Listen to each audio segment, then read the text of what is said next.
mety sondrokady zao koa mety mba miatsay mo antana azy ady petakoro eko mba raha tiatia kotsikotsiky telefony mare ato isaka avy amiko ato mikotsiky telefony avao petakoro ny volany io eka andao fahingako to itselatsela vao ampandehanako anao ty moa lia hafa nefa njara hafa ty kotsekotsehinao hinany io lera ty minio miha mandeha avao io raha faholo bakeo ndao fahingako so mba afapo iha mba vitavitanao raha tokony vitanao amiko zao chéri anao koa petakoro io farany raha tsy tiako raha ataonao hinany fa tsy moa avy amiko ato inja telefony ro kotsekotsehinao nefa raha hafa ty lianao afa tsy ampoly lafa fara fa ataony sy tsaponao hinany io le sonjokatiko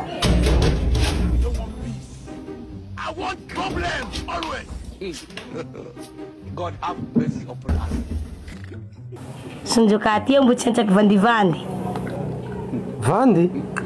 Mba zavany tsy vandy zao fa tsy azo. Olo te kozino. Nareo ne tokony hanontany fa tsy tonga de masiaky. Inona to io sonjokaty?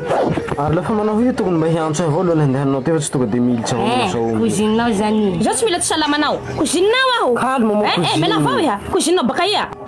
Manomboka andrany io deuxième bureau le tia premier bureau satria tsany ty azy ty zany premier bureau kanefa mampilitsy ampela hafa iha zao zany geginao sy gegy moa zao koa ialanao raha fa mivaliky ty lohako henany zao iha petsaha ny placenao ty lohako maharary la zao manjeky tsisy miala eo raha fanatomo ty ka tsy maintsy farana ino moa dikana ampilenao ampela tana trano ary sonjokaty ino tsy lirako ty film gasinareo fanda deuxième bureau aho zao tsy raha matahotra azy tsy lirako ty tsy fatahoranao azy fa mifanaraha nareo roe ty lohako henan'izao tena mivaliky matao samy nilako samy tiako nareo roe zay fa nivolany eo premier bureau raiky deuxième bureau tsy hitako ne raha tokony tsy ampilamy amizay ty lohako koa maharary ahy zao avao tehako aminareo miala ahy lafa nareo roe tsy mety hilamy allo miala ahy raha mbo tsy nitako tanaty 60 ans zao maty sinay vavanao tsy tipatipahiko lafa tsy hanaja tsy hajako ino tokony mba hiantso alohan'ny evianao toy fa hainao zao manaty deuxième bureau ka zao tena tianao na deuxième bureau raha toy ny sonjokaty tokatranonareo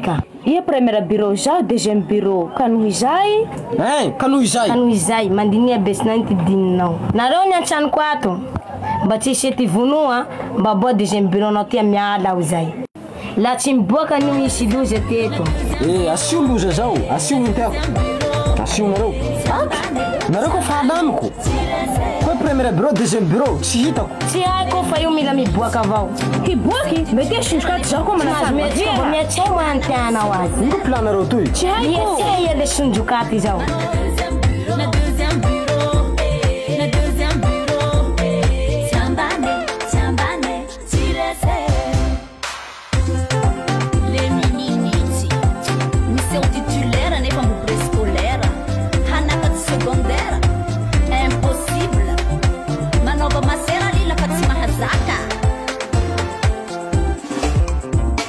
Masoma mashiru nge Izu si